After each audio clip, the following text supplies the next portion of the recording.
Today, we're talking about some of the most unique NHL game-worn jersey styles, and we're going to talk about what it might cost to have you add one of them to your collection. Let's talk about it.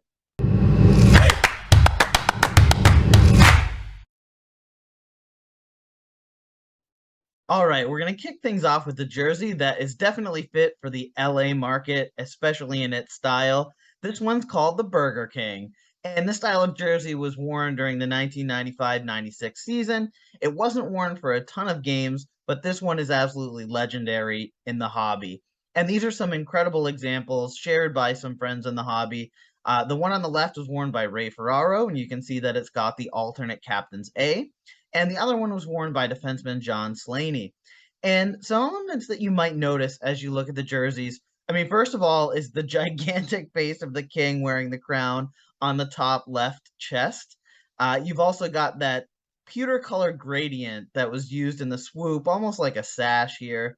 And the purple that you see is kind of a throwback to the team's earlier colors, along with that gold trim that matches the color of the crown. You can see that around the name and the numbers.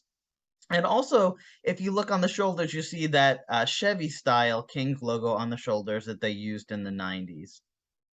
So let's talk values. So for this video, all of these are estimated prices for what I'm calling average players. I'm looking to find the values for more common players, people who aren't all stars that are going to run in the tens of thousands of dollars.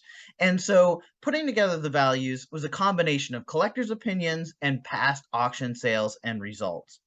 All prices are in US dollars.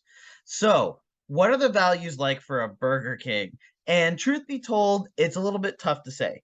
These unique jerseys are incredibly rare. They don't come up for sale often.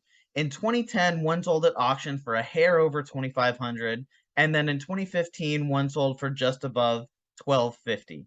So, in chatting with two collectors as I made this video, one estimated the value at about 2,500 USD and the other at 3,500. So put it all together, and I think you're looking at an absolute minimum of about $3,000 to put one in your collection, which isn't surprising. Again, these are extremely rare, and in terms of style, they're really, really out there, and they're fun to see and fun to look at, fun to display.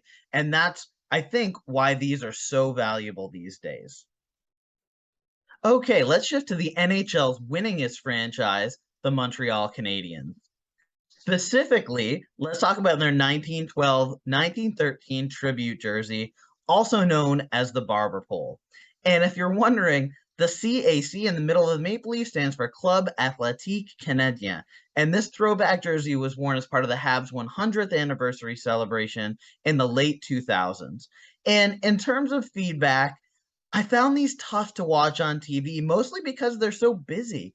That being said, I can find positives in any jersey, and I do really like the historical aspect of them. So, really grateful to the collectors who submitted these pictures for this video. Let's talk about values for the Barber Pole. So, there was an auction just this year where one sold for $750. And in terms of collectors' opinions of value, they range from 700 to 1350. So, in my opinion, you're likely to land somewhere in that range if you wanted to purchase one to add to your collection. All right, now we're going to talk about another Original Six team, the New York Rangers. What you're seeing here is what's often referred to as the Liberty jersey. And that's because, as you can see, it has the Statue of Liberty front and center. And this was the first time the Rangers had worn anything other than their word mark or the team shield on the front of their jerseys. And you'll also notice it's that navy color. So it's different than that sort of royal blue you traditionally see with the New York Rangers. These jerseys were introduced in the mid 90s, the 96-97 season, and were used through 2006-2007. The whites that you see on the left were a 1 year only special. That was 1998-99. So they are exceedingly rare. And I love how the red just sort of pops with that navy, and I like the silver trim. It all just comes together really nicely. And when I was younger, this jersey really resonated with me, and it was the first retail jersey I bought with my own money. So it definitely hit home. Really, really grateful for the collectors who shared these photos for this video. Let's talk about values for the Liberty jersey. Looking at auction results, I can see that in 2017, one sold for nearly $550, but that was 5 years ago. One did just sell this year, 2022, for just over 775. I connected with two collectors as I made this video. One said you'd be looking around the $875 mark, while the other said it would be closer to $1,500. So definitely a bit of a range there. But if you put everything together, I'd estimate with the current market, you're in the high 3 digits or low 4 digits to add a Liberty jersey to your collection. All right, let's head over from Midtown Manhattan over to Long Island and talk about the New York Islanders. That's right. I'm to talk about the Fisherman jersey used in the mid 90s. The primary logo on these jerseys bore a striking resemblance to the Gorton's Fisherman. And word is that the team even got called the Fish Sticks during this time, and that chants of "Let's go Fish Sticks" could be heard in the Coliseum. A fellow collector's comment made me laugh when he said, when it was first introduced, it was embarrassing for most Islanders fans, but now Islanders fans have embraced the jersey as a way to show your true loyalty to the team by wearing this absolutely horrible jersey. And love it or hate it, this jersey caused a lot of discussion then, and it still does today. I'm in the love camp as it brings back more memories for me as being a kid. This, just to me as a 10-year-old, was what the Islanders wore. So here we're getting a closer look at two game-worn examples, one by Wade Redden and one by JP Dumont. And what I noticed is the gradient wave at the bottom of the jersey. I think that's really neat. I also really like the lighthouse patches on the shoulders. I think that's a nice touch. And another touch that's a little bit more subtle that caught my attention was the way in the 57 of JP Dumont at the bottom, the way the number 7 comes down to a point like an anchor on the back there. I think that's just a really nice nautical touch. I love the colors they use, the navy, the teal, the orange. It all just kind of comes together really well. And it seems like this is coming back as the Islanders reverse retro jersey for the 2022-23 season. So this jersey might get even more interest. So we'll see how that all shakes out. So let's talk about the values for a Fisherman jersey. And looking at some auction results, there's a bit of a mixed bag. So in 2019, there were two of them that sold. One was for just over $515. And a goalie jersey, now that would pull a premium, sold at almost $1,500. In 2020, another one went for $850. I also had the chance to connect with two collectors, and interestingly, they both gave the exact same value of $1,250. So I'd say you're looking in sort of that range for one of these jerseys today. It feels like values definitely are on the rise for these really cool and really unique jerseys. All right, let's head down the road from Long Island to Buffalo, New York to talk about my favorite team, the Buffalo Sabres.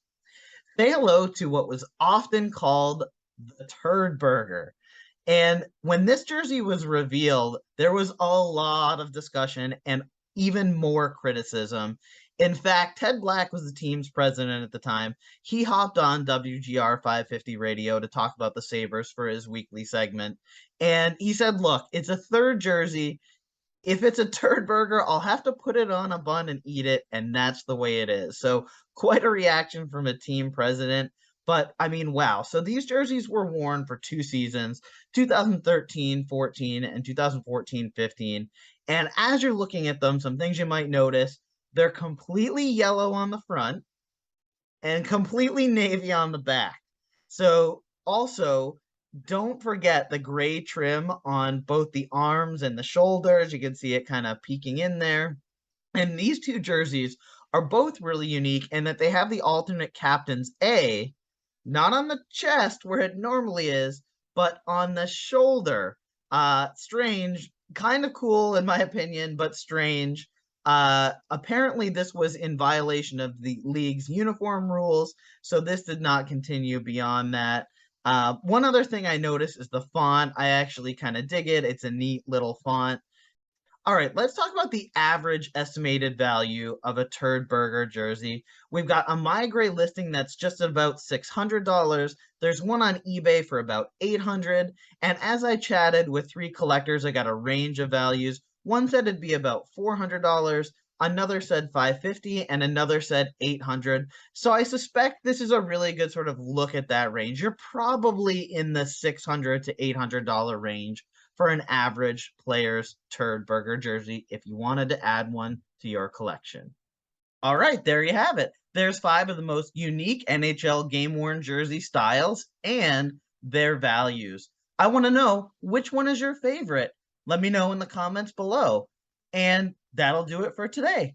Thanks again to everyone in the game-worn jersey community who contributed to this video, and thank you for watching, and enjoy the hobby.